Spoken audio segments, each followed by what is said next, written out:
Miq të FSHV, mirë se erdhët në analizë superiore, do të jemi si çdo javë për diskutuar mbi gjithçka ka ndodhur në elitën e futbollit shqiptar. Është luajtur java e 30 e A-Biznes Superiores, e cila ka prodhuar rezultate shumë interesante që kanë bërë kampionatin dhe më të luftuar. Vllaznia, e cila vijon të jetë në krye të klasifikimit, ka bërë mjaft mirë edhe ndaj Partizanit, duke dhënë një goditje skuadrës Soltjon Kornajës, e cila mbetet në vendin e 4. Në anën tjetër, Elbasani nuk ka arritur dot të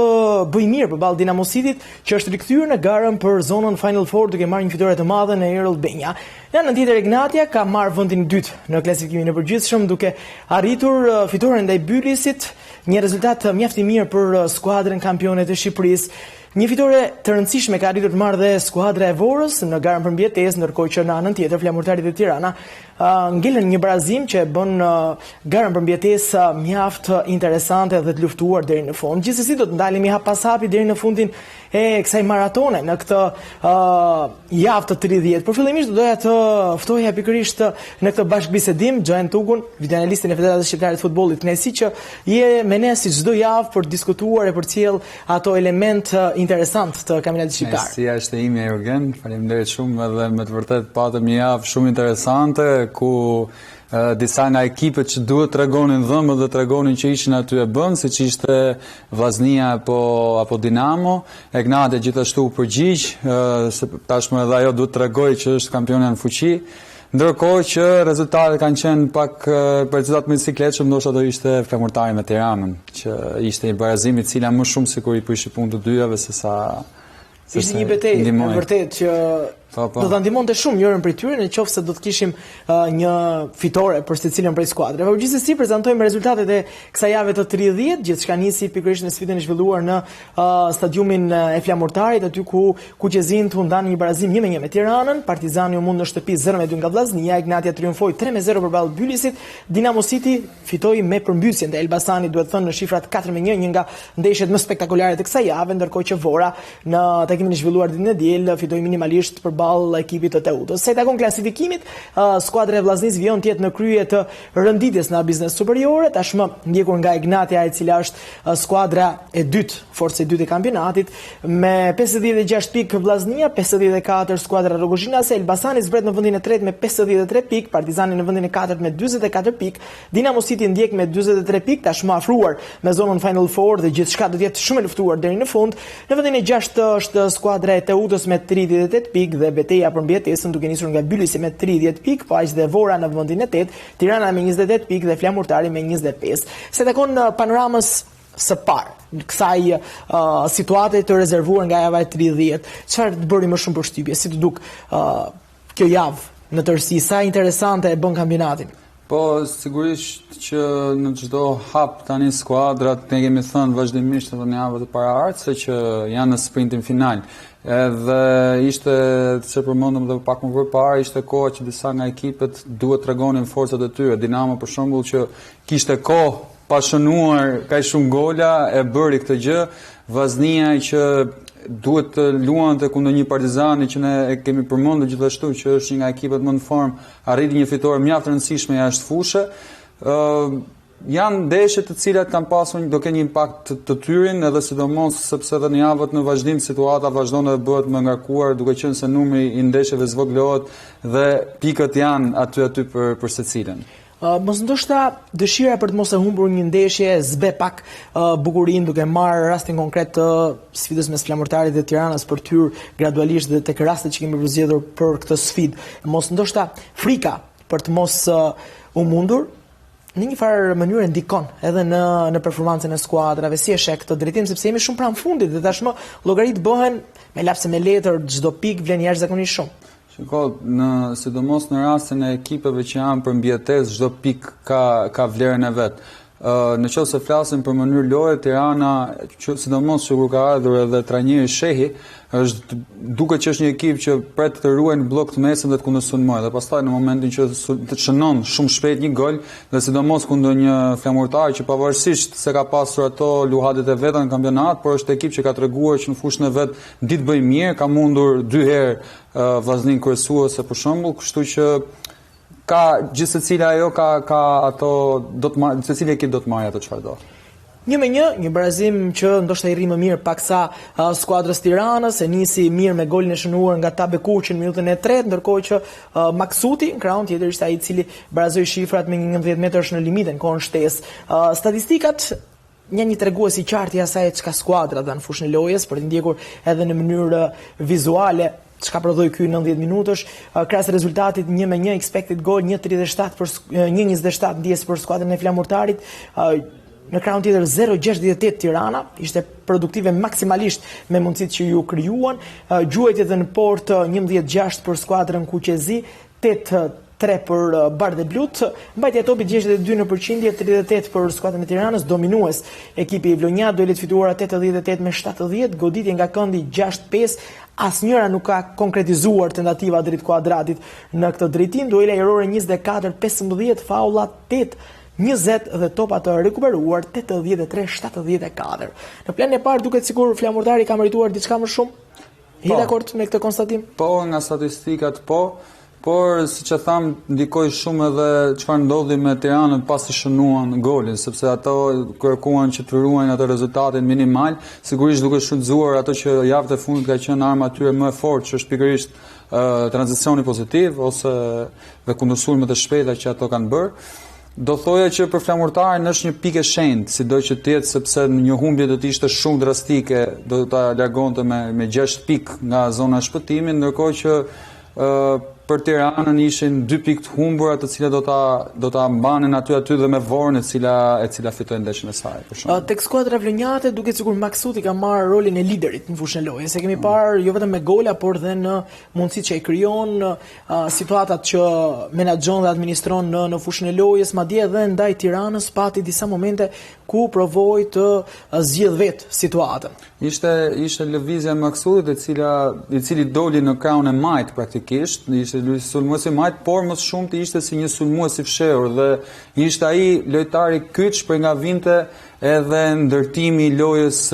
së ekipit të flamurtarit. Duhet thënë që bëri mirë, pavarësisht se ai në një deklaratë pas ndeshjes tha që ndihem më mirë si sulmues se sa sulmues krau, por edhe këtu gjithsesi ishte në rolin e tij si sulmues. Sigurisht Maksuti po tregon në një farë mënyre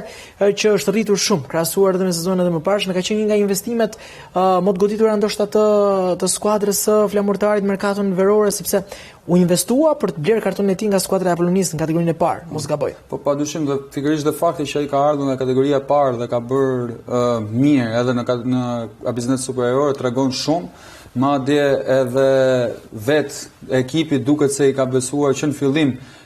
frenat e sulmit. Këtu do ta shohim pikërisht në një rast pak më të qartë. Shikojmë ekipin e Tiranës, e cila është praktikisht në një 4-1-4-1 në mbrojtje, dhe shikojmë ku ka zbritur Maksuti, i cili ka ndihmuar më njëherë në mesfush dhe ka krijuar një rast shumë të rrezikshëm pasi mbrojtja e Tiranës ishte komplet e hapur dhe nuk arrit dot gjithsesi të shënojë një gol që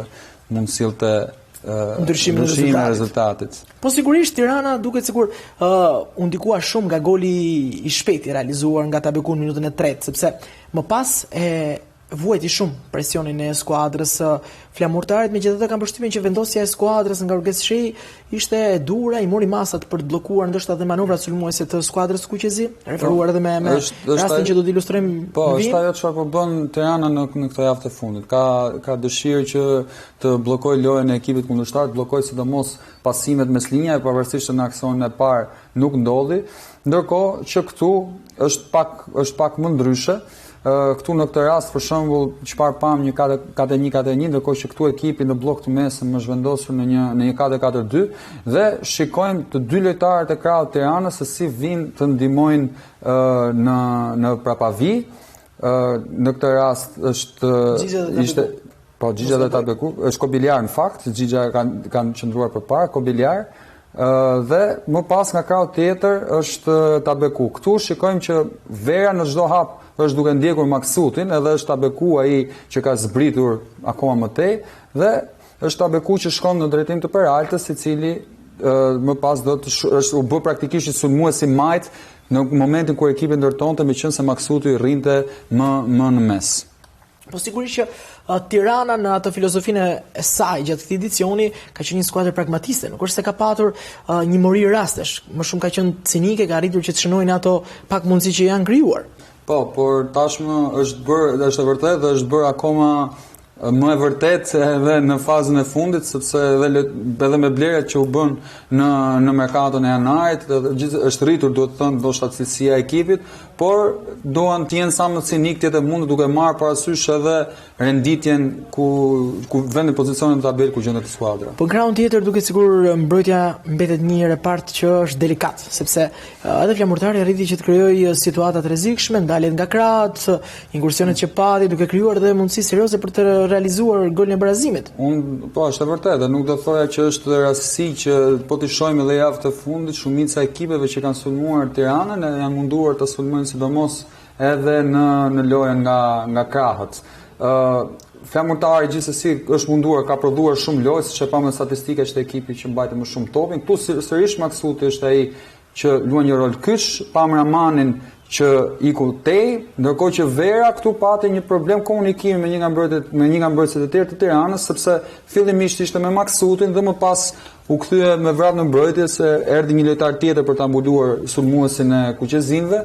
Duhet thënë që shpëtuan për pak sepse ai krosim që u futi ishte i rrezikshëm zonë, por për Tiranën në këtë rast. Po ndërkohë që në krahun tjetër skuadra bardhë blu arriti që të krijojë disa mundësi, pavarësisht të expected goal që ishte shumë i vogël, ishte më poshtë sa numri 1 në një farë mënyre. Është kundërsulmi pika më e fortë e kësaj skuadre, referuar edhe mundësisë minutës së 41 që pati nga pressingu i shpesht, i gradual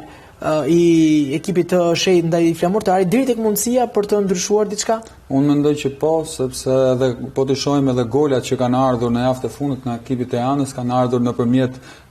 kundërsulmit dhe janë shumë të ngjashme njëra tjetrën, sidomos me lëvizjet e Tabekuse dhe Xhixhës. Këtu vum re që pam një top gjatë nga ana flamurtare dhe menjëherë ekipi vlonjat mundohet të bëjë një kundërpressing dhe ta marrë topin sa më shpejt të jetë mundur, ndërkohë lën komplet krahun e kundërt bosh dhe kjo është Chelsea i ekipit të Tiranës, i cili pastaj arrin të gjejë. Këtu Todorovski për shembull bën një zhvendosje. Rrin mbrapa dhe nuk shkon të sulmojë lojtarin e krahut dhe shikojmë lëvizjen e Alvarez, e cila është kyçe për të krijuar një situatë 2-1 nga krahu tjetër. Pra loja shpejt nga një krah në krahun tjetër të Tiranës, e cila prodhon një aksion mjaft rrezikshëm në zonë që mund të transformohej në gol nëse ndoshta dëgjuhet e mund të kishte shkuar në portë. Ndërkohë që në krahun tjetër tek flamurtari,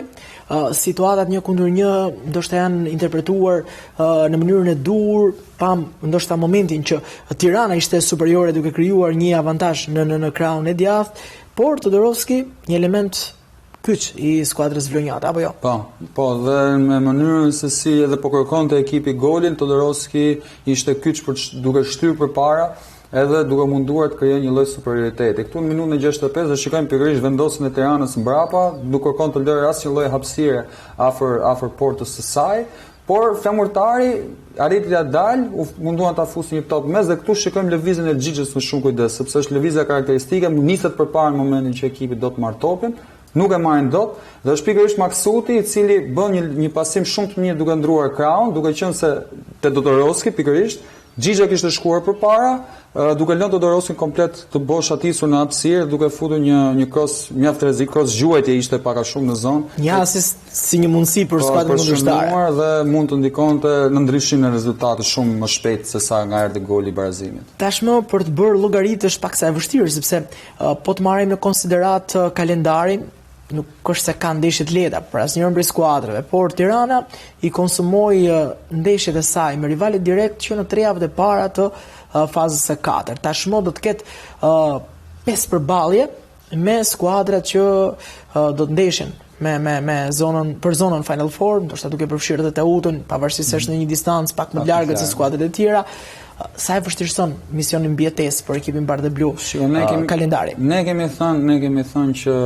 ky kampionat nuk ka ndeshje të lehta në asnjë lloj mënyre, sepse kemi parë vazhdimisht që edhe vendi i fundit mund vendin e parë, vendi i parafundit mund vendin e dytë, kështu me radhë. Kështu që secili ekip nuk ka më llogari, secili ekip futet në fushë përfitore dhe kjo vlen gjithashtu edhe për Tiranën, mendoj, sepse çdo 3 pikësh ka vlerë. dhe ata duhet bëjnë më të mirë se çdo ekip tjetër që po lufton për mbijetesë ose për objektive të tjera për të marrë ato që duan në fushë. Ndërkohë, Bylis nuk arriti dot të bëjë diçka në këtë garë për mbijetesë, vizitoi Egnatian, skuadrën ndoshta më të frikshme se e takon historikut, sepse në 2-3 sezonet e fundit bilanci ka qenë gjithmonë në krahun e Rogozhinasve, të cilët kanë qenë dominuese absolut. Një tjetër fitore për kampionët fuqi në shifrat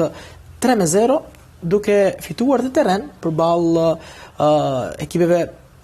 cilat garojnë për një objektiv për titullin kampion, tashmë merr dhe vendin e dytë. Si e sheh performancën e Rogozhinasve? Duket sikur po zgjohen gradualisht, por rikthejnë atë identitetin e tyre. 3 gola, por shumë vonë një farë mënyrë, sepse u desh një lojtar nga Stoli për të bërë diferencën. Ishte një rezultat, do thoja, qoftë rezultati i tanishëm, por edhe ai që do të shikojmë pak më vonë i Dinamos Elbasanin, ishin pak rezultate gënjeshtare, le të themi, sepse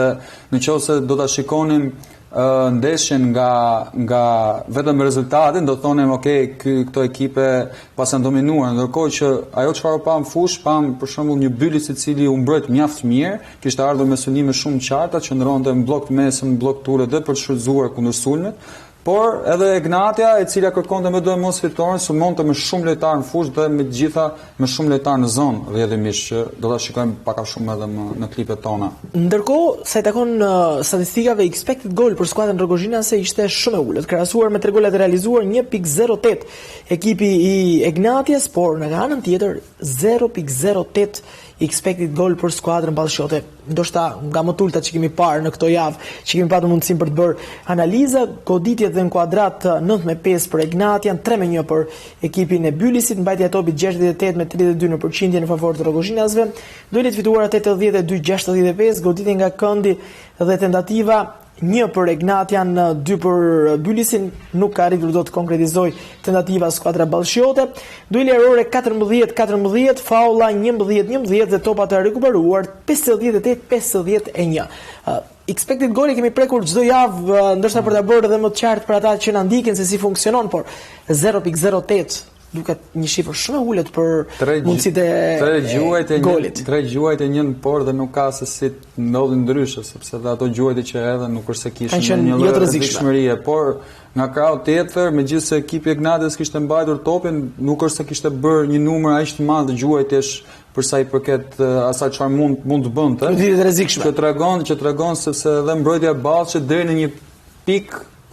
ka funksionuar, por pastaj të marrësh atë që do në fushë, duhet të shkosh edhe të provosh edhe në portën kundërshtare. Megjithëse kjo nuk ndodhi në këtë rast, edhe Egnatia me plot merit duhet të na fitojë ndeshjen. Por pavarësisht faktit që Egnatia dominoi në rezultat në shifra, skuadra e Bylisit e kishte përgatitur mirë ndeshjen deri diku, sepse për minuta të tëra ekipi i Egnatias e pati shumë të vështirë për të realizuar, teksa golet janë shënuar në të 69-ën, në të 88-ën dhe në të 93-ën nga disa lojtarë aktivizuar nga Stoli. Po, dhe ishte ndrimi, le të themi, magjik i Edlir Tetovës, sepse ishte edhe ai që solli 3 golat, por duhet thënë që Bylisi realisht mbrojti mjaft mirë në pjesën më të madhe të ndeshjes. U munduan që të rinë sa më të mbyllur në linjat e mbrojtjes dhe të mesfushës, por edhe të shfrytëzohen gjithashtu disa nga kundërsulmet që mund të vinin, duke marrë parasysh se si sulmonte dhe Egnatia përpara. Tu shikojmë për shembull që distanca e linjës mbrojtjes me linjën e mesfushës ishte vetëm 12 metra, nuk shikonim dalje nga ana e ekipit Bylisit, vetëm 2 lojtarë për shembull këtu nga 3 që ndërtojnë zakonisht Egnatia, ku shohim që zbret edhe mesfushori, një top i shpejt që shkon në krah dhe më njëherë 4 lojtarë në zonë e dytë nga ekipi i Rogozhinasve, por Bylisi gjithashtu me shumë lojtarë, sepse si duket e kishte studiuar mjaft mirë, dhe një top i fituar gati në hyrjen e zonës Bylisit dhe sjell një kundërsul nga krahu tjetër, një situatë që ishte pra gati 2-2, por duhet thënë që tranzicioni defensiv i ekipit Egnatias ishte mjaft i mirë, sepse pam shumë lojtarë që u kthyen mbrapa, ndoqën aksionin, topin, ndoqën aksionin dhe mbyllën më njëherë zonën për të mos rrezikuar, pavarësisht se ekipi i Bylisit po sulmonte në atë moment vetëm me 2 lojtarë. Nga skuadrat që garojnë për mbijetesë, besoj se Bylisi mund të jetë ekipi që ka marrë më të mirën nga skuadra, sepse po të shohim, nuk është ka ndeshje në të cilat ndoshta nuk prodhon shumë, por ka sfida në të cilat merr maksimumin, arrin të marrë pikët, ajo që është më rëndësishme në fund. Duke marrë parasysh që gjithashtu kanë shitur edhe 2 nga lojtarët më të rëndësishëm në Mustafa, po tek Dinamo, por edhe mënyrën se si ekipi luan, sigurisht mund të themi që kanë marrë atë që më të mirë nga çfarë mund të merr, ndoshta krahasuar dhe me pretendimet që mund të kenë pasur ekipet e tjera ose si ka shkuar rrjedhimisht sezoni për ta. Kanë mbrojtur mirë, kanë shfrytzuar në mënyrë më së miri kundër sulmit, por pastaj janë ato çesa që gjithsesi topi sot duhet qarkulluar pak për të shkuar në zonën kundërshtare, ose ato raste tranzicioneve siç ishte ky duhet shfrytëzohen disi më mirë për të munduar dhe për të marrë një rezultat më pozitiv. Por anën tjetër Egnatia, kemi thënë shpesh që pavarësisht se ndryshon lojtar, pavarësisht se ndryshon emra, mbetet një mekanizëm që funksionon shumë mirë. Edhe në rastin konkret, në ndeshjen ndaj Bylisit, si te goli i parë, por dhe në situata të tjera të sfidës, pati atë mekanizmin e ndryshimeve duke bërë shumë të vështirë për skuadrën kundërshtare. Duket sikur identiteti mbetet i njëjtë, pavarësisht rezultateve që ndoshta nuk kanë qenë lartësinë e dur krahasuar me 2 sezonat e mëhershme, Egnatia mbetet Egnatia. Gjëja më e mirë që Egnatia ka bërë vitet e fundit, dhe ndoshta është shembull për shumë ekipe shqiptare, është pikërisht që kanë vendosur të besojnë trajnerit tyre, i cili ka bërë një punë mjaft mirë me ta dhe filozofia e ekipit është aty. Ktu shikojmë një nga veçantat e kësaj jave që pikërisht është vëndet anësore. Nis nga Egnatia, ndryshon me një ekran ekipi Rogozhinas, dhe këtu shikojmë një problem në mbrojtjen e Ballçit, në mbrojtjen e ekipit nga Ballçi, sepse Selmani është i boshatisur në zonë, dhe është pikërisht pastaj që ai që shërben një asist për Adjesan, i cili pak me vështirësi le të themi, por arrin të shënon në një zonë mjaft ngushtë. Po, një kombinim mes Albanezës, Selmanit, Adjesa, pikërisht ndoshta ajo çka i mungoi për minuta të tëra skuadrës Egnatias. Por në anën tjetër, edhe Bylisi, pavarësisht vështirësisë që hasi, ishte agresiv, u mundua të bënte diçka, po kam përshtypjen që në këtë sfidë detajet e vogla mund të bëjnë diferencën. Po, dhe normalisht pasi psuan golin ekipi Ballshot, më njëherë mundua të ngjitej lart në pressing edhe për të kapur mat, le të themi, ekipin e Egnatias, por duhet thënë që edhe ekipi Rogozhinas është një nga ekipet që qarkullon më së miri topin në kampionatin shqiptar, dhe e tham pikërisht që kjo ka një meritë e madhe, ka dhe trajneri, sepse filozofia e tij duket që është pjesë prekosh e ekipit. Kanë arritur të ndërtojnë një aksion mjaft mirë, le të themi, në golin e dytë. Dhe këtu shikojmë ekipi i Bylisit është në 4-1, por Gjashi është vendosur pak më majtas, duke lënë një hapësirë aty midis. Topi këtu mund të ishte kapur, është e vërtet, por dueli fitohet nga ekipi Egnatias, e cila sulmon më njëherë dhe ishte lëvizje mjaft e mirë Jefferson, i cili sulmon mbrapa shpinën e mbrojtjes së Bylisit dhe shërben një asist të mrekullueshëm me port boshatisur për Adjesan, i cili shënon me shumë thjeshtësi, dhe Egnatia që këtu praktikisht le të themi e siguroi edhe rezultatin. Po natyrisht një fitore që i blen jashtëzakonisht shumë, sepse tashmë shkon shumë pranë skuadrës vllaznisë, duke marrë në konsiderat dhe faktin që përgjysmohen pikët në Final Four, kjo e bën akoma më interesante garën. E bukur është që 3 vendet e parë në këtë moment me përgjysmimin e pikëve janë secila nga 1 pikë larg nga njëra tjetra, vetëm me një ndeshje, dhe mund ndryshojnë akoma edhe aty gjërat nga momenti në moment, kështu që do jetë shumë emocionuese si sfidë. Po derisa të shkojmë tek Final Four, duket sikur gara në kampionatin e rregullt, pikërisht për 4 vendet e para mbetet shumë e luftuar. Elbasani e ndërpret atë ritmin që kishte krijuar, Gvozdenovic mori edhe çmimin si trajneri i muajit mars, madje edhe pas ndeshjes pati atë diskutimin që nuk doja ta merrja përpara sfidës, sepse nuk e dija se çfarë mund ndodhte, si një tip besëdnie që mund të ketë vet ai, dhe poston një humbje në shifrat 4-1 me Dinamo. Një nga mbrojtjet më të mira deri më tani, si ajo Elbasanit, ndashkohet nga një prej skuadrave që kishte hasur më shumë vështirësi në vitin 2026. Një panoram me 2 pjesë, më korrigjojnë nëse jam gabim, me Elbasanin që në fraksionin e parë ishte skuadër superiore, dhe në pjesën e dytë Dinamo që çlirohet dhe arrin të marrë maksimumin. Je sakt, dhe duhet thënë që ne kemi përmendur që Dinamo pavarësisht se nuk arritur do të shënojë, por ka qenë një nga ekipet që ka prodhuar më së shumti dhe i ka munguar finalizimi për të shkuar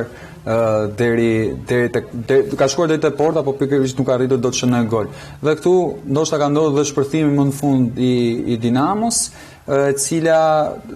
e cila është duke bërë, ndoshta tani ka ardhur kohë që të bëj kampionatin e vet edhe të mundohet gjithashtu përveç se të mundohet të kapi vendin e katërt, por gjithashtu të shkojë të ngushtoj diferencën me 3 ekipet e para. Po, ndërkohë se tekon statistikave dhe shifrave të kësaj sfide, 4-1 rezultati me blut e kryeqytetit, të cilët morën një fitore shumë të rëndësishme ndaj një skuadre shumë kompetitive. Në anën tjetër, expected goal 2.39 për skuadrën e Ilirdajës, 0.75 për Elbasanin, 17.6 gjuajtjet e datën kuadrat për Dinamon, 12.5 për ekipin e Elbasanit, mbajtja topit 51% me 49, diferencë shumë e vogël, duelet fituara 84-81, goditi nga këndi dhe tentativa 4-1 për Dinamon, 5-1 për Elbasanin, duele errore 4-16, faulla 15-13 dhe topat e rikuperuar 66-86. Se takon shifrave, duket sikur nuk është se ka një diferencë aq të madhe. Për të rezultatit, ti e përmende shumë sakt në hyrjet e emisionit që rezultati është pak gënjeshtar. Po, edhe ishte, pavarësisht se duhet të thënë që Dinamo me dominimin që pati, normalisht fitoi dhe numri expected goal prandaj është i lartë, pati gjithashtu edhe shumë raste në favor, edhe Elbasani megjithatë pati gjuhjet e saj, kishte mundësitë e veta, sidomos dhe kur shkoi ndeshje që ishte në baraspesh ose 2-1, pati mundësitë e veta për ta baraspeshuar sfidën. Por ky është futbolli dhe ndoshta është më në fund çlirimi i Dinamos për ta, por dhe Elbasani që ndoshta duhet të rritet tashmë edhe një herë të rikthehet te mekanizmi mbrojtës. Që fillimin e lojës ishin dy skuadra agresive, të dyja krijuan volum loje, madje patën mundësi për të ndryshuar rezultatin që në fillimin e takimit, apo jo? Po, dhe patën mundësitë e veta dhe duhet thënë që Elbasani arriti ta shfrytëzoi mjaft mirë që në fillim mundësitë nga mundësitë e para. Që erdhi si pasojë madje një rivënie anësore që e thash edhe që para ishin 3 gola në këtë javë që kemi nxjerrë me rivënie anësore, të cilat tregojnë rëndësinë tashmë e kësaj goditje standarde. Ktu shikojmë Gze Gomes shafot për të marrë topin dhe Manellari që menjëherë vrapon në hapësirë dhe Lajthia që sulmon mbrapa shpinën e ekipit të Dinamos dhe arrin të shënojë që në fillim golin e avantazhit. Lajthia mbetet fenomen tek skuadra e Elbasanit, shohim që javë pas jave shënon, krijon, duket sikur është një nga lojtarët më të mirë të këtij edicioni, ndan një mendim. Po, ka arritur, madje jemi duke përmendur edhe shpesh gjatë këtyre javëve, sepse ai është edhe pikë mjaft e rëndësishme në sulmin e Elbasanit, por gjithashtu ka pasur në këtë ndeshje, në këto klipe që kemi nxjerrë, ka pasur edhe pak probleme në mbrojtje. Duhet ta theksojmë, por sezoni i tij është i padiskutueshëm, është një nga më të mirë. Pas golit të Elbasanit, menjëherë ishte edhe reagimi i Dinamo, sepse pak sekonda më vonë arriti të krijojë një situatë të rrezikshme në portën e ekipit verdheblu të Elbasanit. Po dhe disa nga rastet erdhën pikërisht nga krau i djathtë i Dinamos dhe gjithashtu nga krau i majtë i Elbasanit me ekipin Dinamovit që shkonte me forca shumëta përpara, me shumë pasime dhe vendoste shpeshherë në rrezik prapavijen e Elbasanit. Tu shikojmë Lajthian që është pak me vonesë, duke qenë se Nani ka shtyrë përpara dhe ka arritur t'i marrë disa metra të rëndësishme. Dhe me njëherë një krosim i rrezikshëm në zonë, i cila për pak nuk solli barazimin e ndeshjes që në fillim. Do të ishte spektakolare 2 gola në 2 minuta, pa u mbushur 5 minuta lojë. Po, dhe me gjitha dhe me aksione shumë të bukura, me futboll të mirë që këto skuadra kanë arritur ta prodhojnë gjatë këtij sezoni. Po, kjo situatë që sapo ilustrove kam përshtypjen që u përsërit disa herë gjatë ndeshjes. Ishte një moment që ndoshta trajneri Daja kishte studiuar mirë dhe provoi me Nanin që të kërcënonte her pas here. Referuar dhe rastit të minutës së 38, episodit të radhës që kemi përzier. Është vërtet, dhe Nani ka karakteristika sulmuese si lojtar, megjithëse në këtë rast ishte si mbrojtës krau. Kemi parë gjithashtu të aktivizohet dhe si sulmues krau në disa herë të tjera. Ka arritur të shfrytëzoj pikërisht këtë vonesë ndoshta të Lajthias nga kraut, që ishte vendosur pak më në qendër në këtë rast lojtari i Elbasanit, dhe këtu mund ta vëmë re edhe më mirë në këtë rast, Lajthia që është disi më në mes dhe menjëherë luhet një top i shpejt për Nanin në kraun e djathtë. Lajthia është disi me vonesë, por arrit ta kap, por lëvizja kyçe në këtë rast është ish lojtari të Bylisit Ajodei, i cili arrin të prodhojë një rast mjaft rrezikshëm me një lëvizje aty mes linjave. Lojë shpejt, 1-2 nga ana e ekipit Dinamos, por përsëri që nuk arrin dot të shënojnë në atë moment. Në anën tjetër, Dinamo duket sikur të çliruan. Me fillimin e pjesës së dytë kishte ndryshuar fytyrë, çfarë ndikoi tek ky kapërcim nga pjesa e parë në pjesën e dytë për të rasteve që pati edhe në fraksionin e parë, kishte diçka që trajneri Daja e lëvizi për të kundërpërgjigjur edhe me kundërshtarin që kishte përballë, diçka që solli dhe sukses në këtë 90 minutash. Mendoj që ka arsyeja e ngërë që Dinamos ka qenë shumë psikologjike, por dhe me ardhjen pastaj të golit erdhën edhe rrjedhimisht avash erdhën dhe golat e tjerë në këtë përballje, dhe ndoshta tashmë ky është momenti që ata mund të fillojnë edhe ndryshimin për finalizuar atë çka prodhojnë, sepse nuk mendoj që i kanë munguar lojtarët cilësorë gjatë këtij sezoni, të cilët kanë nxjerrë edhe shumë raste. Në anën tjetër, thuhet që futbolli është një lojë gabimesh. Dhe episodet bëjnë diferencën, si në golin e dytë të skuadrës Dinamos, nisi gjithçka nga një rivënjë fundore e ekipit Elbasanit, presingu i lojtarëve të nëndecës blu dhe goli i dytë. Po, Dinamo është gjithmonë në ekip që do ta marrë topin dhe ta ketë sa më shumë të jetë në kontroll, por në këtë rast që pamë tani nuk kishte pse mos të bënte një lojë vertikale pasi arriti ta rifitoi topin në një pressing mjaft mirë. Dhe ishte një pressing i orientuar dhe ishte Mustafa, i cili menjëherë sapo që në mbrojtësi të Elbasanit mori topin, shkoi menjëherë në pressing, do të thënë që lojtari shkoi më mirë përpara, por ishte pikërisht Nani i cili e rifitoi topin pas pasimit të gabuar, dhe lëvizja e Nanit që solli edhe atë pasimin më të rrezikshëm aty në zonë për nga erdhi goli, sepse arriti të shtyjë mjaft mirë përpara menjëherë dhe i solli golin e përsi skuadrës Dinamo. Sa do ndihmoi psikologjikisht Dinamo në një fitore e tillë ndaj një rivali tepër të fortë, sepse Elbasani konsideroi një nga skuadrat më kompetitive, më kompakte të këtij kampionati. Mendoj që do ta ndihmoj shumë, por nuk duhet të mendojnë që u arrit gjithçka vetëm me një ndeshje. Tashmë është momenti që Dinamo të tregojë që duhet ta ketë një lloj të jetë më pak më konstant si ekip në javët e mbetura, dhe Elbasani gjithashtu duhet të reagojë sa më shpejt të jetë mundur, sepse nuk pavarësisht se humbja ishte 4-1, por loja që Elbasani bëri nuk është se ishte për atë rezultat. Për të lidhur pak dhe me rastin e fundit që kemi përzgjedhur në këtë sfidë, Dinamo ishte skuadra që kishte marrë më tepër masën ndaj kundërshtarit, apo Elbasani nuk arriti dot që dalë në lojën e tij në këtë 90 minutash, konkretisht në 45 minutën e dytë, sepse aty pati më shumë vështirësi. Ndoshta edhe psimi i golave që erdhën indikoi në pjesën e lojës e ekipit të Elbasanit. Dinamo mendoi që u mundua të ruante të njëjtën lloj linje për gjatë gjithë ndeshjes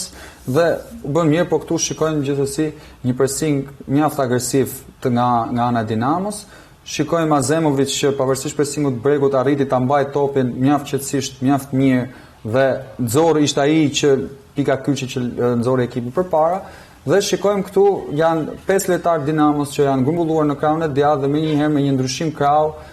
Elbasani arrin të sulmojë mjaft mirë, pikërisht edhe një herë lajthia nga krahu, por që nuk u arrit të fitojë topin. Nuk arriti dot herë që të bënte kalimin e tij. Nuk arriti dot dhe nuk u konkretizua ndoshta me një rast rrezikshëm, por dalja nga pressingu i Dinamos si Elbasanit përkundër asaj që pam tek rasti golit këtë radhë ishte shumë e mirë. Vetëm një pikë është tashmë diferenca mes Dinamos dhe Partizanit, me këtë fundit që u mundën në shtëpi nga kryesuesit e kampionatit, nga Vllaznia, e cila marshon. Në vendin e parë, ekipi Di Martinit mori një fitore 0-2 në arenën e Demave, 2 golet e shënuar nga Kevin Dodaj. Mos ndoshta tashmë është momenti më delikat i Partizanit për të përballuar edhe aspektin psikologjik, sepse deri tani gjërat kanë shkuar shumë mirë, arritën të fitojnë terren, ishin shumë pikë mbrapa Dinamos, arritën ta parakalojnë, të krijojnë një distancë sigurie deri para kësaj jave, teksa tashmë shohin presionin e skuadrës së Ilir Dajës, ndoshta edhe Teutës që është në një distancë disi më të largët. Do të ndikojnë kjo humbje ndoshta me Vllaznin, sepse vjen përballë një skuadre që është dominuese gjatë këtij kampionati dhe në anën tjetër ky hap i gabuar shfrytëzohet nga Dinamo që është ndjekësja më e afërt. Duhet thënë që me këtë ndeshje Partizani arriti në 3 ndeshje pa fitore dhe ne kemi përmendur shpesh gjatë këtyre javëve që është ka qenë ekipi më në formë për sa i përket edhe 2026-s në përgjithësi në biznes superiore. Dhe tu ishte ndoshta ndeshja që duhet merrnin diçka më shumë për të treguar dhe kampionatit që ata janë aty. Megjithatë, Vllaznia jo më kot është kryesuesja e kampionatit, u bë disa javë që është kryesuesja e kampionatit dhe ka qenë një ekip që ka arritur të prodhojë gjithmonë futboll dhe arriti të marrë 3 pikë fal Xholit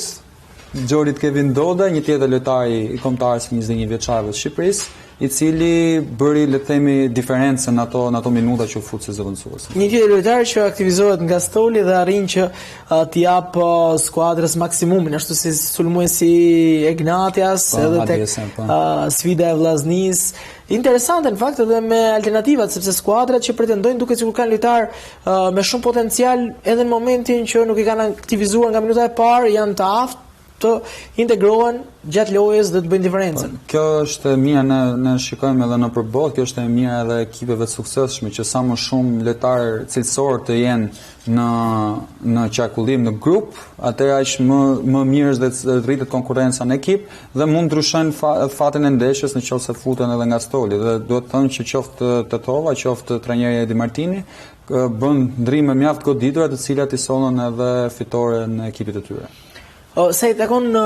statistikave të kësaj sfide të këtij 90 minuti, siç tham 0-2 dy golat e realizuar nga Kevin Doda në minutën e 82 dhe në minutën e 92, një nga lojtarët që ka spikatur 3 gola gjatë kësaj pjesë të dytë të sezonit që ku është transferuar. Expected goal tek Partizani 1, 0.85 tek Vllaznia, gjuajtjet në port 8-2 konkretizime për ekipin e Demave, 7-5 për skuadrën shkodrane, mbajtja e topit 52 në përqindje, 48 për ekipin e Vllaznisë, duelet fituara 113-108, goditje nga këndi dhe gjuajtje, 6-1 për Partizanin, 4 dhe asnjë e konkretizuar tek skuadra kuqe blu. Duele erore 13-20, faula 5-20 dhe topat e rikuperuar 71-76. Gjon, referuar shifrave, duket sikur në një farë mënyre ekipi i Vllaznisë ka merituar, mund thuhet, ishte ndeshje e baraspeshuar, pavarësisht se u shënuan 2 gola në fund. Sidomos për statistika, por edhe raste, sepse Partizani pati disa raste mjaft rrezikshme në zonë, të cilat mund të shfrytëzuar në mënyrë mjaft mirë për ta. Por ai që fiton ka të drejtë të bëjë ligjin në këtë rast dhe Vllaznia arriti të shënojë 2 gola mjaft mirë, të cilat arritën të gjithashtu të ruajnë edhe krehun me këtë 3 pikë që morën në arenën e Demave. Por pavarësisht rezultatit, Partizani, sidomos në pjesën e parë, pati disa mundësi shumë të mira për të çnuar, mbetet një ekip agresiv që krijon raste, nuk duhet anashkaluar fakti që skuadra tashmë ka një identitet të saj. Por pastaj kur ato raste nuk shfrytëzohen, aty pastaj bëhet pak problem. Megjithatë, nëse vazhdojnë me këtë lloj prodhimtarie ekipi i Partizanit, jam i bindur që do t'ja shpërblej. Këtu shikojmë një nga rastet e krijuara nga ekipi Demave, duke filluar që nga aksioni i Vllaznisë, e cila është me 4-5 lojtarë në zonë. Këtu shikojmë Kallakun i cili humbet topin dhe menjëherë më pas dalje mjaft e shpejt e ekipit të Partizanit me Human dhe është një situatë 3-3, shpejtësia Human bën diferencën, por në fund fare duhet të kishte marrë ndoshta një vendim pak më shpejt për të gjuajtur ose për të pasuar të një nga shokët e ekipit, sepse u hap shumë krah dhe u ngushtua rrezet por të duket sikur Vllaznia këtë sezon ka edhe eksperiencën, sepse në 2 sezonet e mëhershme i është afruar shumë titulli kampion, teksa këtë herë, ndryshe nga edicionet e mëparshme, po e udhëheq ajo kampionatin, po tregon edhe pjekuri, po di që në ndeshjet e caktuara të marr maksimumin pavarësisht të gjërave se si shkojnë gjatë 90 minutit. Përgjithsisht, Vllaznia në sezonet e fundit ka qenë aty, ka qenë gjithmonë gati për të luftuar për titullin kampion dhe është afruar shumë për ta marrë kampionatin, por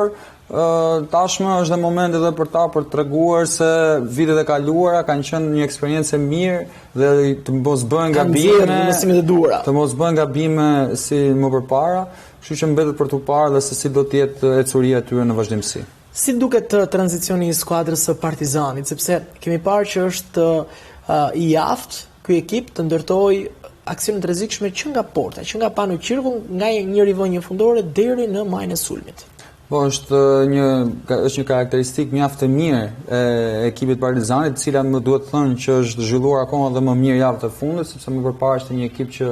luante shumë mirë në blok të mesëm dhe shfrytëzonte edhe kundër sulmit, ndërkohë që tani dhe me lojtarët që ka, me cilësitë që ka, është duke bërë mjaft mirë. Tu shikojmë Mehmetin në këtë rast, i cili është futur mes dy qendërmbrojtësave të Partizanit dhe kërkonte një avantazh numerik 3-2, duke qenë se Vllaznia bënte pressing me dy lojtarë. Këtu shikojmë më pas Dumbia, i cili me një lëvizje bën diferencën, arrin të marrë topin dhe vrapimi si Dibes mbrapa shpinës së Shkodranëve që ndoshta krijoi rastin më të rrezikshëm në këtë pjesë të parë, sepse doli 1-1 me portierin Pols, i cili ishte, le të themi, një nga heronjtë e takimit për Vllaznin në këtë ndeshje. E vërtet, Pols, i cili në një farë mënyrë duket sikur është kthyer në një pikë tepër të fortë te kjo skuadër. Performanca e tij si ka qenë gjatë këtij sezoni, si e vlerëson, sepse nuk e ka nisur titullar në fillimin e sezonit. Gjatë rrugës ka arritur të marrë statusin e tij si i parë në hierarkinë e portierëve. Duhet thënë që ka ardhur në rritje, sepse edhe në fillimisht ai ndoshta ishte edhe nuk ishte titullar as te ekipi ku luante përpara dhe më pas arriti të fitonte një lloj sigurie dhe të jepte gjithashtu një lloj sigurie edhe ekipit Shkodran. Pati dhe fatin që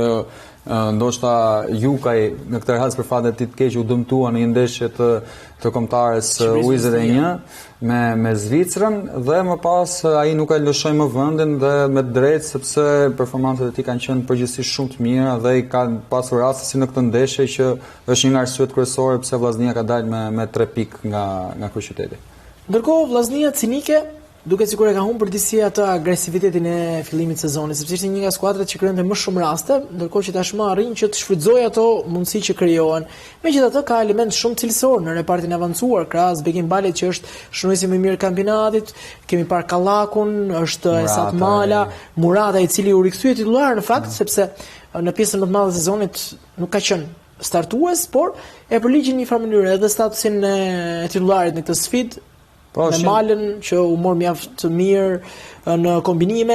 pati dhe disa shpërthime, pati mundësi dhe për të realizuar. Ky është luksi Vllaznisë këtë sezon dhe ndoshta Murata në një ekip tjetër në Super League mund të ishte titullar pa hije dyshimi, megjithatë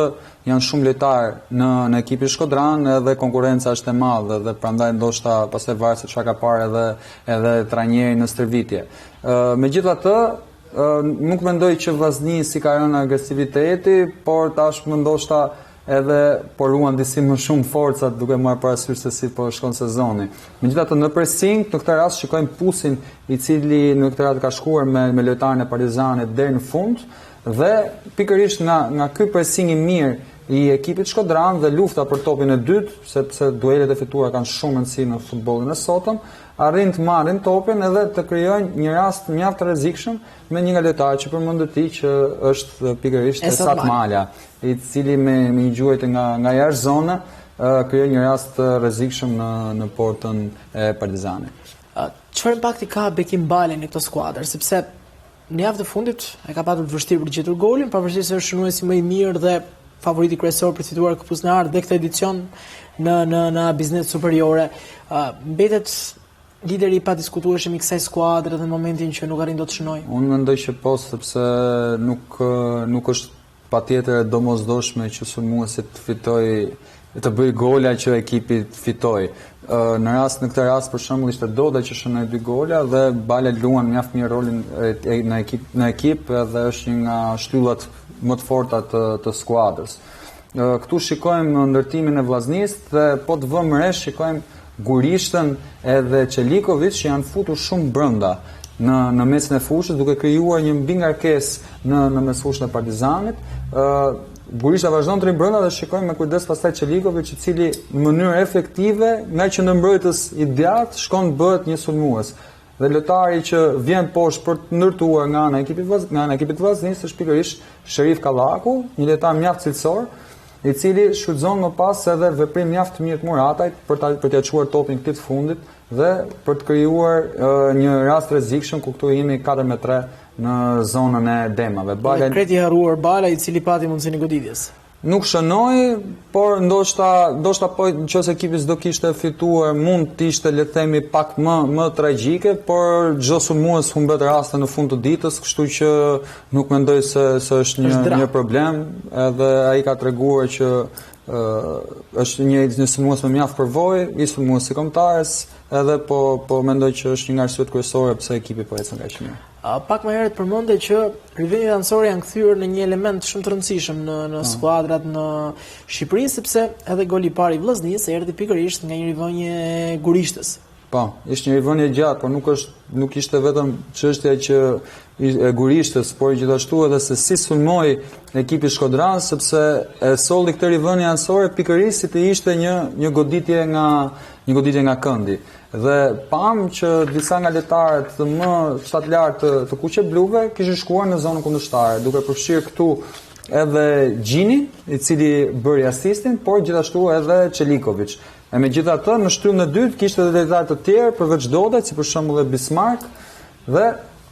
pikërisht Gjini arrin të devijojë topin, pavarësisht se po mbrojë nga Toma, që gjithashtu është një lojtar I mirë në luftën në ajër. Gjini shon topin në zonë dhe Dodaj arrin të shënojë mjaft mirë me portën e boshatisur. Mjaft mirë reagoi Dodaj në këtë sfidë, duke arritur që të shënojë 2 golat e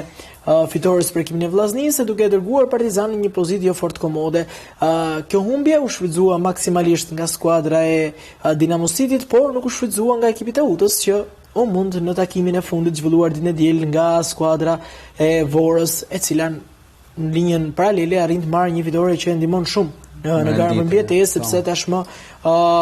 krijon një farë hendeku edhe me skuadrën e flamurtarit, por edhe me ekipin e Tiranës që mbetet në zonën e rënjes. Po, edhe me dojmos Vorësi duhet dhe kjo fitore, sepse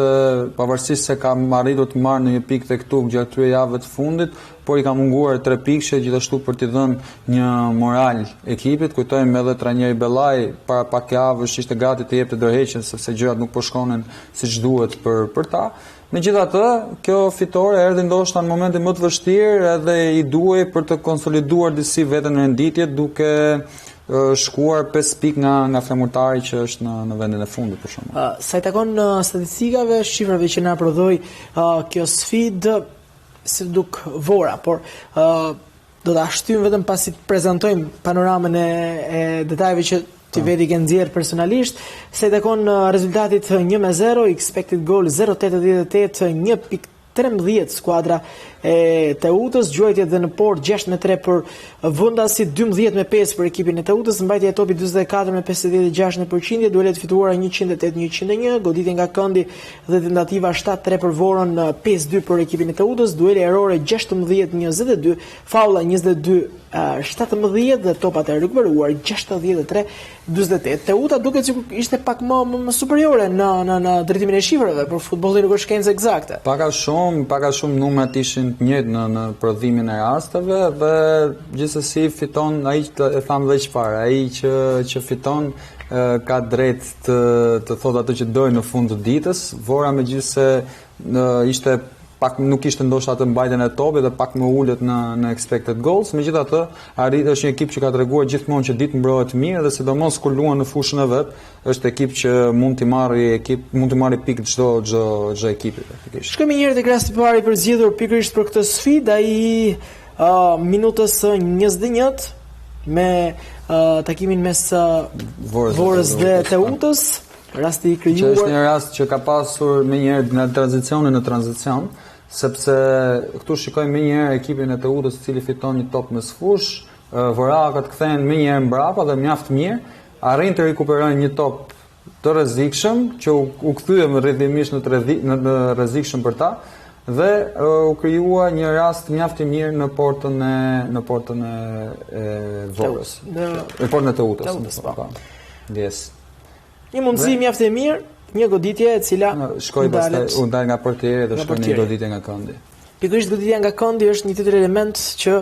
kemi veçuar nga kjo sfidë. Dhe jo rastësisht sepse tham radhën e fundit që Teuta I kishte studiuar mjaft mirë ekipin e Partizanit. Ishte në 2 gola, pa edhe mundësi për të çuar të tretin. Dhe të tretin dhe në njëjtin pozicion në këtë rast ju kthye kundra sepse ishte pikërisht ekipi I Vorës që rrezikoi me një goditje nga këndi që mund t'i kushtonte shumë dursakëve, që në atë moment mund të shkonte ndeshja 2-0 dhe këtu shikojmë topin I cili shkon pikërisht aty pak të majtë në vjen e penaltis ku ishte një grumbull I ekipit Vërak, një 4-5 lojtarë që ishin krejtësisht boshatisur dhe u krijua një rast I rrezikshëm në portën e të Utës. Një fitore shumë e lëshme për skuadrën e Vorës, e cila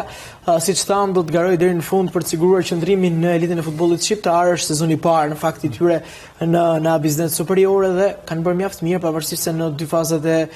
gjysmës së dytë sezonit nuk është se kanë treguar atë çka dhanë në pjesën e parë të edicionit. Fillim, por megjithatë është ekip që është surprizë për mirë këtij kampionati sepse I ka treguar dhëmbët çdo skuadër dhe është munduar të bëjmë më të mirë dhe po jam kot ky kampionat nuk është I thjeshtë, sidomos për një ekip që sapo është ngjitur nga kategoria. Teksa kemi ardhur shumë pranë fundit, është momenti për të përcjellë dhe për të interpretuar ndoshta pak dhe golin më të bukur të kësaj jave. I shënuar në sfidën mes Dinamo City dhe Elbasanit. Goli I realizuar nga Devi Breku është përzgjedhur si më interesanti, më I bukuri në këtë javë të 30 a biznes superiores. Gjen, si duk mënyra e kalimit të këtij aksioni? Po, është një armë e Dinamos tranzicionit tashmë një armë tjetër ekstra dhe këtu Guindo ka bërë një lëvizje mjaft mirë. I cili ka krijuar golin dhe themi vetë më pas dha dhe asistin në fund për Bregun I cili finalizoi në mënyrë fantastike dhe I dha golin e 4 ekipit të tij. Edhe Guindo duket sikur e ka gjetur ritmin e tij sepse ka vuajtur shumë në këtë sezon. Edhe Guindo ishte një lojtar gjithashtu që u fut nga stoli dhe I duhej edhe kjo për t'i dhënë një impuls vetes dhe ekipit në fund. Një tregues që ndoshta kemi mjaftueshëm cilësi edhe në momentin që nuk janë nga minuta e parë janë të aftë për të bërë diferencën, por gjithsesi besoj se tashmë do të jetë momenti I dur për të parë cilësinë e këtyre lojtarëve që ndoshta nuk kanë patur mjaftueshëm minuta sepse në fundin e sezonit kuptohet që energjit kanë rënë tek një pjesë e lojtarëve dhe mund të jetë mundësia më e mirë që pikërisht ta individ, si në rastin e sulmuesit Ignatias Sadjese I cili shënoi 2 gola, Dodaj tek Vllaznia apo dhe Guindos I cili u aktivizua nga stoli për treguar cilësitë e tyre. Mbetet shumë interesant kampionati.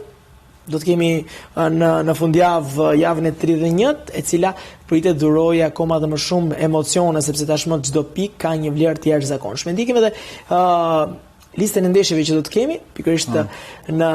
fundjavën që vjen në A Biznes Superiore, duke nisur me flamurtari Vora, një tjetër duel shumë interesant për mbijetesën, Tirana Ignatia, Bardhe Blut që do të ndeshin me kampionët, një skuadër që rrezikon dhe Rogozhina si që mbeten favorit për titullin kampion, Vllaznia superiore përballë Teutës që mund ta ketë trenin e fundit ndoshta për të tentuar arritjen e zonës Final Four, Bylisi që do të matë forcat me Dinamo City që është zgjuar. Interesant madje edhe përballja me Mustafa dhe Malomo që tashmë kanë ndryshuar krahun e skuadrave dhe super sfida që do të luajë ditën e hënë në orën 19 në 13 prill në Elbasan Arena mes Elbasanit dhe Partizanit. Një sfidë që në fundin e sezonit kaluar përcaktoi skuadrën e fundit që u rendit në Final Four. Si është këtë panoramë, si duket kjo javë 31 e A Biznes Superiores? Janë ndeshje shumë emocionuese dhe janë gjithashtu ndeshje që mund të sjellin dhe pikpamje shumë interesante taktike. Sepse për shembull Tirana me Ignatian, unë e marr me mend që tani që Tirana do mundohet me shumë mundësi të presë aty në blok të mesit për kundër sulmuar, ndërkohë që Rogozhinasit që qarkullojnë topin sulmojnë me shumë forca, apo Bylisi me Dinamo nga e krahu tjetër, që është një tjetër panoramë, por duhet thënë që ndoshta ndeshja më e rëndësishme e javës është pikërisht Partizani me Elbasanin, sepse edhe për nga pozitat që janë në renditje, por gjithashtu edhe flamurtari me Vorën, e cila është kyçe për luftën për mbijetesë. Dhe ne do të jemi si gjithmonë çdo javë në FSHFTV për të përcjell gjithçka ndodh në elitën e futbollit shqiptar në A Biznes Superiore, por deri atëherë shpresojmë që ta shijojmë këtë javë të 31, do të luhet në fundjavë, do të luhet deri të hënën madje. Ndaj dhe ne do të jemi ditën e njëjtë për të sjell panoramën e analizës superiore. Xhan, falenderoj shumë që ishe si çdo javë edhe këtë javë të 30 A Biznes Superiores për të sjellë atë këndvështrimin interesant dhe mjaft bukur në fakt, sepse kam parë që duket në një tjetër dimension, mënyra kur edhe njerëzit e kuptojnë më mirë se çfarë ndodh gjatë lojës. Shpresoj dhe ai është qëllimi ynë që dhe gjërat bëhen edhe sa më thjeshta për publikun, por gjithashtu edhe më të bukura për ta parë futbollin në një këndvështrim tjetër dhe ndoshta më interesant për ta. E ne do të jemi çdo javë, falenderoj shumë, kemi ardhur në fundin e kësaj puntate në analizë superiore. Bashkë ndajemi këtu, ju ftoj që të qëndroni në programacionin e FSHF TV për të mos humbur absolutisht asgjë. Do të takojmë sërish javën që vjen. Deri atëherë, mirë takofshim. Mirupafshim.